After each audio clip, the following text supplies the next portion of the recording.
ام المومنین سید عائشہ صدیقہ رضی اللہ تعالی نے پوچھا احد سے بھی کوئی سخت دن آپ پر گزرا ہے؟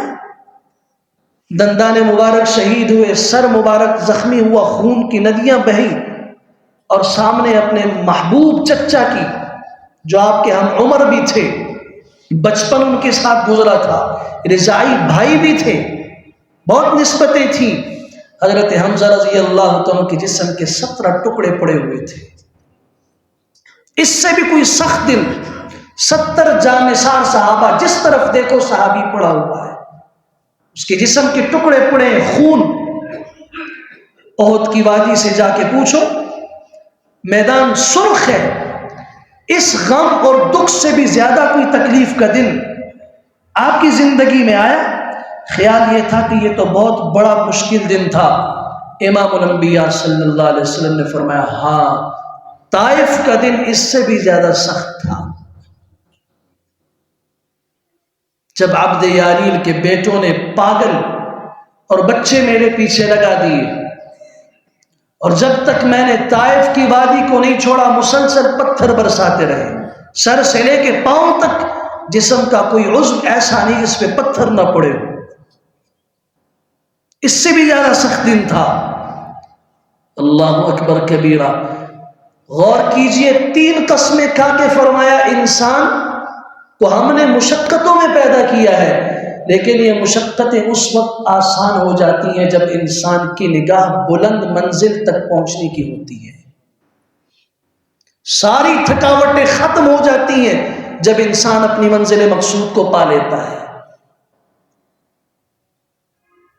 انسان کو سبق دیا گیا، یا ایھا الانسان انک کادح الی ربک کدحا فملاقیہ، تم مشقت پہ مشقت برداشت کر کے اپنے رب سے ملنے والے ہو۔ منزل بتائی، تمہاری منزل موت نہیں ہے۔ کس پاگل نے تمہیں کہہ دیا کہ تجارت کے عروج پر پہنچنا، اقتدار کے عروج پر پہنچنا، مال و متاع کے عروج پر پہنچنا، کھیتی باڑی اور باغ سب کچھ کی فراوانی کو ہو کر اگر کوئی یہ سمجھے یہ کامیابی ہے، اس نے کامیابی کو 50 اور 60 سال کی عمر میں بند کر دیا ہے۔ یہ احمق ہے، یہ بے وقوف ہے، اس نے قرآن نہیں پڑھا، اس نے امام الانبیاء صلی اللہ علیہ وسلم کی زبان مبارک سے کامیاب آدمی کی صفات نہیں سنی۔ یہ کون سی کامیابی ہے؟ 60 سال تک یہ تھکا، جوانی اس کی صرف ہوئی، بچپن گزرا، لڑکپن گزرا، جوانی گزری، جوانی کی 40 سال بعد 50 سال کی عمر میں اس کے پاس کافی مال آ گیا، اب یہ امیر بن گیا۔ لیکن اس عمارت کا کیا فائدہ کہ اب یہ اس مال سے فائدہ نہیں اٹھا سکتا، کھانے پہ اس کی پابندی لگ چکی ہے۔ جب تک کھانے کی چاہت تھی پاس کچھ نہیں تھا، آج جب پاس کچھ آ گیا خرید سکتے ہیں، بدن اور جسم اس کی سکت نہیں رکھتا۔ طبیب نے، ڈاکٹر نے منع کر دیا، آپ یہ نہیں کھا سکتے، یہ نہیں کھا سکتے، یہ نہیں کھا سکتے۔ انک کادح الی ربک کدحا۔ آپ اپنی بچپن کی زندگی سے اب تک کی زندگی پہ غور کیجئے، مشقتوں سے گزرے ہیں نہیں گزرے؟ لیکن منزل مقصود کیا ہے؟ فملاقیہ، اللہ سے ملاقات۔ جب یہ منزل اپنی سامنے ہوتی ہے نا تو پھر انسان کی ساری تھکاوٹ دور ہو جائے گی۔ جب یہ اپنے رب کے سامنے کھڑا ہوگا اور اس کا اعمال نامہ اس کے دائیں ہاتھ میں ملے گا، اس وقت یہ چلا چلا کے اپنے عزیز و اقارب کو کہے گا۔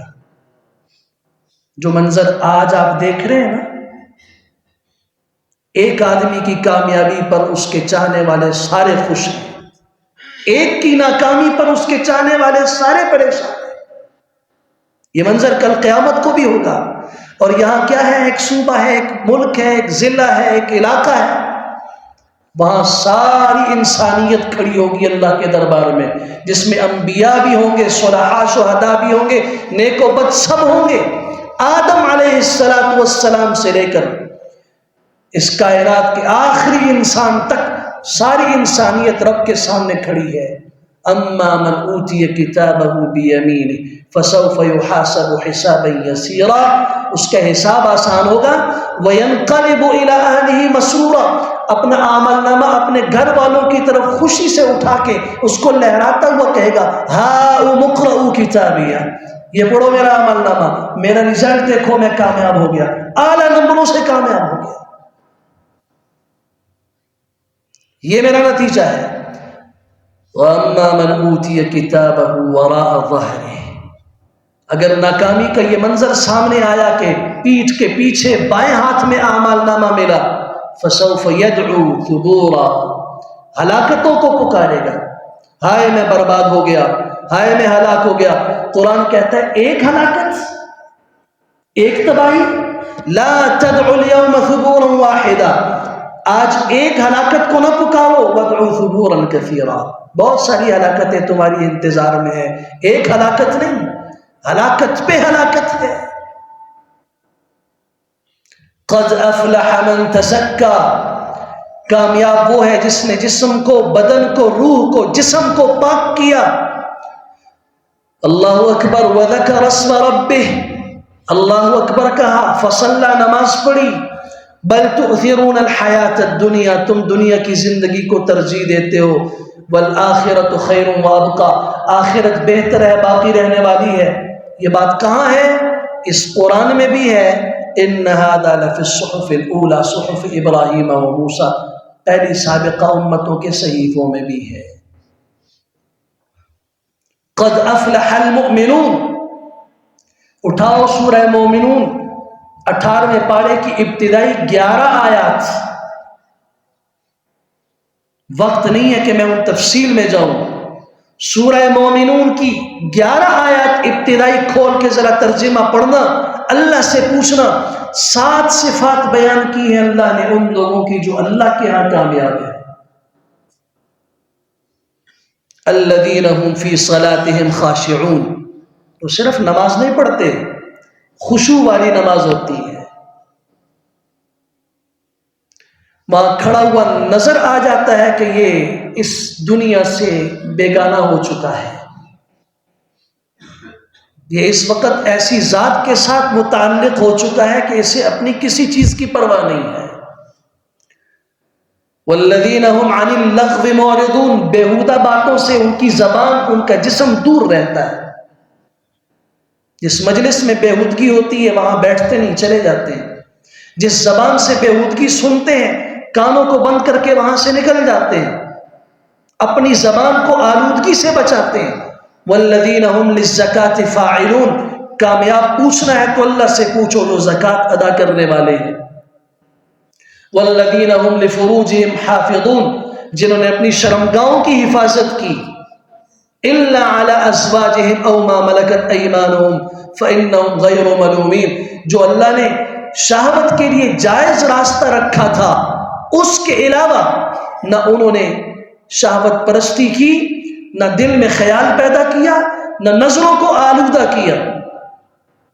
جوانی ایسے نہیں ہے کہ جوانی گزر جائے،